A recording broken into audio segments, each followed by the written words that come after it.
Salam, hər vaxtınız xeyir olsun, əziz tamaşaçılar. Hər birinizi bu müqəddəs Ramazan ayının əziz günlərində xoş gördük. Uca yaradan tutduğunuz oruçları, qıldığınız namazları, etdiyiniz duaları, ibadətləri qəbul eləsin inşallah. Bugünkü mövzumuz insan və ibadətdir. Dəyərli qonaqlarımızla məhz bu mövzu ətrafında söhbət aparacağıq.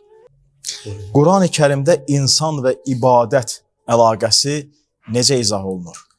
Rəbbimizə sonsuz həmdlər, sənalar olsun ki, bu rəhmət, bərəkət, məğfirətlə dolu olan bir ayda yaşamağı və yaşayaraq ona əl açıb dua etməyi, ibadət etməyi və bu ayda nazil olan Quran-ı Kərimdən tilavət etməyi bizə nəsib etmiş. Bunun şükrünü biz Rəbbimizə nə qədər etmiş olsaq azdır. Bəli, Quran-ı Kərimdə Zariyat surəsinin 56-cı ayəsində belə bir ayət keçir. Bismillahirrahmanirrahim. Və ma xələqtul cinnə vəl insə illə liya'buduni. Allah Teala buyurur ki, mən insanları və cinləri mənə ibadət etsin deyə xəlq etdim. Yəni, əslində Allahın bizim ibadətimizə ehtiyacı yoxdur. Amma bizim bəndə olaraq Allahın bizə verdiyi və bəxş etdiyi bu nemətlərin qarşılığında ibadətimiz ona bir təşəkkürümüzdür, bir çox sağ olmazdır. Bir bənzətmə etmək istəyərdim Elnar müəllim. Məsələn, biz hamımız ailə başçısıyıq, atayıq. Atalar övladlarına nə isə etdikdə çox sağ olu ummur.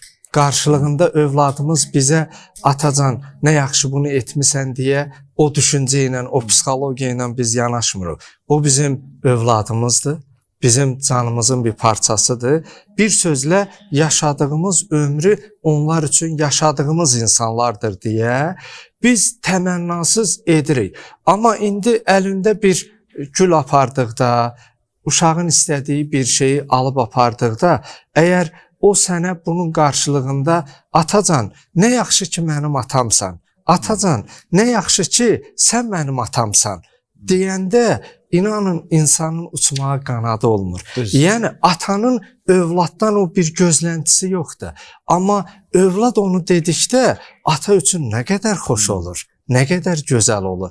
Və Rəbbimizə də ibadətdə, hətta qüdsi hədislərin birində Allah Teala Musa Peyğəmbərə buyurur ki, ya Musa, insanlara söylə ki, Ləv ictəma'tumul insu vel cinnu vel malaikə alə ibadəti, əgər bütün insanlar, cinlər, mələklər, hamısı mənə ibadət etmiş olsalar, mənim mülkümdə zərrə qədər nəsə artmaz. Əgər onlar ibadət etməsələr də, zərrə qədər nəsə azalmaz. Demək, edib etməmək Rəbbimizə aid məsələ deyil, bəndəçiliyə aiddir. Az öncə Faiq müəllim qeyd etdi, bəli, elə əbd sözü, ibadət sözü kök olaraq əbd bəndəçilikdən başlayır. Və bu ayət-i şərifə də Allah Teala buyurur ki, mən insanları və cinləri mənə ibadət etsin deyə xəlq etdim. Deməli, insanla ibadətin bilavasitə yaradılışda belə, fitrətdə belə, xilqətdə belə bilavasitə əlaqəsi var. Ona görə bəndə olan şəxs Allahın ona verdiyi nemətlərin qarşılığında ibadəti ilə ona bir çox sağ ol deyir. Necə ola bilir? Dostlardan biri bizə bir yardım eləyəndə, çətinə düşəndə, kömək eləyəndə vicdanı sağlam olan insan ölənə qədər özünü ona borclu bilir. Harda görür, dostlar içində deyir o yaxşı qardaşdır, yaxşı dostdur, yaxşı insandır və onun yaxşılıqlarını ömrümüzdə bir dəfə bizə yaxşılıq edən insana ölənə qədər çox sağ olu özümüzə borc bildiyimiz təqdirdə nədən hər bir şey bizə bəxş edən Allahımıza biz çox sağ olu etməyək, təşəkkür etməyək. Ona görə mən belə hesab edirəm ki, ibadət bəndə tərəfindən Allaha, Allahın bəndiyə verdiyi nemətlərin qarşılığında bir çox sağ oldu. Təşəkkürdür deyə ona görə elə insanlıqla ibadət harmoniya şəklində olanda daha təməlli, daha gözəl, daha mükəmməl olur. Çox sağ olun, təşəkkür edirəm gözəl izaha görə.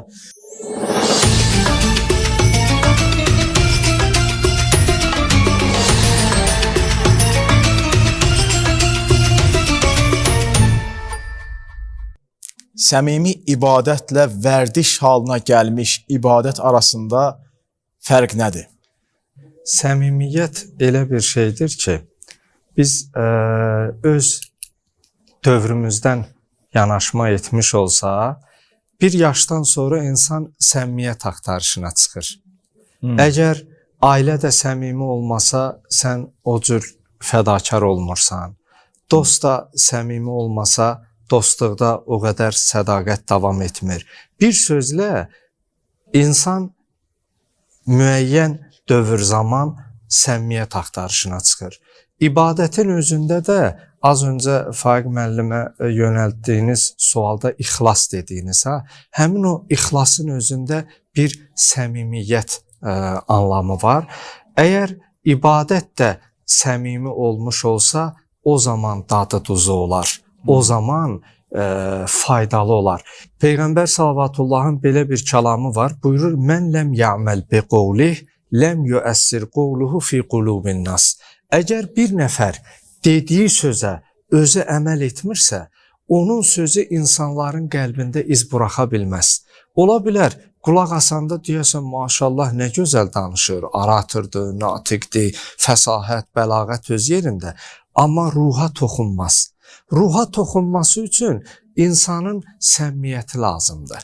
Və səmimiyyət də o zaman baş verir ki, insan niyyətində saf olsun. İnnəməl ə'malu bin niyyət deyə bizim dinimizin əsas sütunlarındandır ki, əməllər niyyətə bağlıdır. Məsələn, balı sirkə xarab etdiyi kimi, əməl gözəl ola bilər, amma niyyət sağlam deyilsə, əməli məhv eləyəcək, xarab eləyəcək. Örnək çəkirəm, Allah yolunda sədəqə vermək, infaq etmək gözəl bir şeydir. Amma mən bunu verirəm, desinlər, bu edir deyə, şan, şöhrət, adsan naminə, əməlim gözəldir, möhtəşəm. Amma mənim niyyətim o əməlimi nə edir? Puç edir. İbadət etmək gözəldir. Təklikdə tələm-tələsik namaz qılıram. Subhanallah, Subhanallah, 3 dəfənin biri gedəndə, biri möhürdə, biri qalxandadır. Amma cəmaət arasına başımı səzdədən qaldırmıram. Bu səmimiyyətdir. Yəni, bir sözlə o səmimiyyət əməli çəki gətirər, ona ağırlıq verər və həmin o səmimiyyət ixlasdır. Biz çox əfsuslar olsun, çox əfsuslar, yenə əfsuslar olsun ki, bəzi insanlar o qeyri-səmimiyyət anlamında insanlar arasında özünü daha çox ibadətdə, daha çox dində təqdim edir, nəinki təklikdə Allahla öz arasında qalanda. Ayət-i şərifə var Quran-ı Kərimdə, Qiyamət surəsində keçir. Bəlil insanu alə nəfsihi bəsirə. İnsanı özü tanıdığı kimi, özü və Allahdan başqa heç kim onu tanıya bilməz. Bəzən görsən ictimai nəqliyyatda, bəzi yerdə günah üçün şərait yarananda, səni tanımayanlar insanlar içərisində olanda biraz rahat hərəkət eləmir. Amma görəndə ki, səni məsələn dindar kimi tanıyırlar, məsələn dini belə deyək, inancılı insan kimi tanıyırlar, onu görürsən özünə düzəm çəki verməyə bax. O an insana Allahdan artıq verdiyi dəyərdir. Allah bu ifadəni məndən keçsin, bilirsinizmi niyə? O anda insan Allahı unudur, günaha meyl eləyir, nəfsin qurbanı olur. Amma öz sinifindən, öz cinsindən, öz növündən birini görəndə özünə çəki düzən verir. Ona görə səmimi olan insanlar hər yerdə Allahı bilir. Bilir ki, İnnallaha bəsirun alə ibadih. Allah hər an, hər bir zaman, məkanda bəndəni görür. Yəni, o məni görürsə, bu mənə kifayət edər. O zaman səmimi olduqda daha gözəl olar, daha belə deyək də, Allahın da insandan istədiyi ayət-i şərifədə keçir, Fəcr surəsində, raziyətən mərziyyə. İnsan səmimi olsa, ibadətində də, zikrində də, rəftarında da, danışığında da, hər bir şeyində səmimi olsa, Allah da ondan razı qalar, insan da Allahdan razı qalar. Bu məqama əxlaq elmində rizayətullah deyirlər. Allahın razılığını əldə etmək və bu da niyyətin saflığı ilə, səmimiyyətlə baş verir. Biz nə qədər ki ibadətimizdə, danışığımızda, rəftarımızda səmimi deyiliksə, ixlaslı deyiliksə, ibadət bizə elə əyilib düzəlmək kimi olacaq.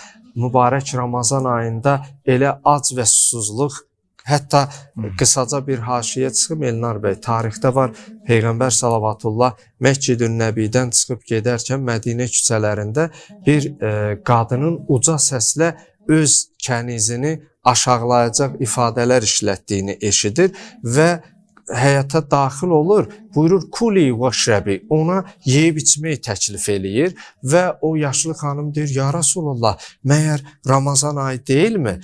Nə yemək, nə içmək?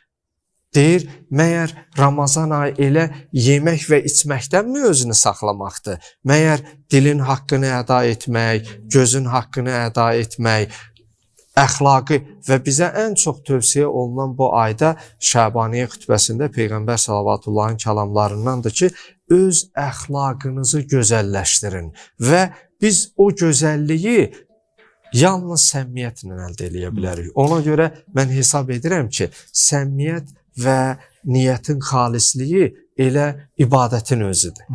Hacı, çox sağ olun. Söhbət ibadətdən, səmimiyyətdən, yəni ibadətdə səmimiyyətdən düşmüşkən bir məqama toxunmaq istəyirəm. Bəzi insanlar var, siz özünüz də buyurdunuz ki, ibadətdə səmimi deyirlər. Məsələn, mən aktyoram, teatrda tamaşa məşq edirik və yaxud da film çəkilişində, serial çəkilişində oluruq.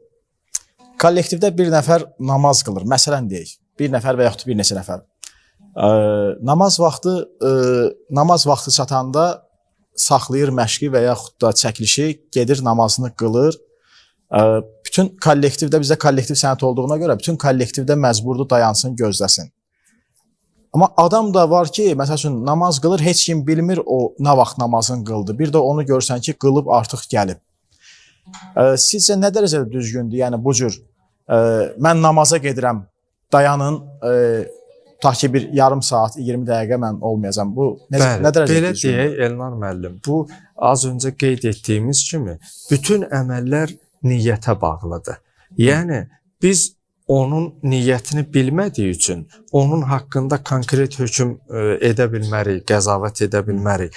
Ola bilər insan, necə deyim, öz işi ilə yanaşı bu necə kollektivin çəkilişi, işi birlikdədir və Allahın əmrinə itaətini son dərəcə o diqqəti ilə izhar eləyir və onun niyyəti nəinki özünü göstərmək, reklam etmək, işi dayandırmaq, axsatmaq niyyəti ilə yox, elə Allahın əmrini icra etmək üçün kollektivdə, ortamda öz tanıdığı dostlar, yaxınlar, həmkarlarıdır deyə bir növ ərkinnənmi deyim, səmimiyyətinnənmi dolayı, yəni zaten bu istedadı bizə verən o.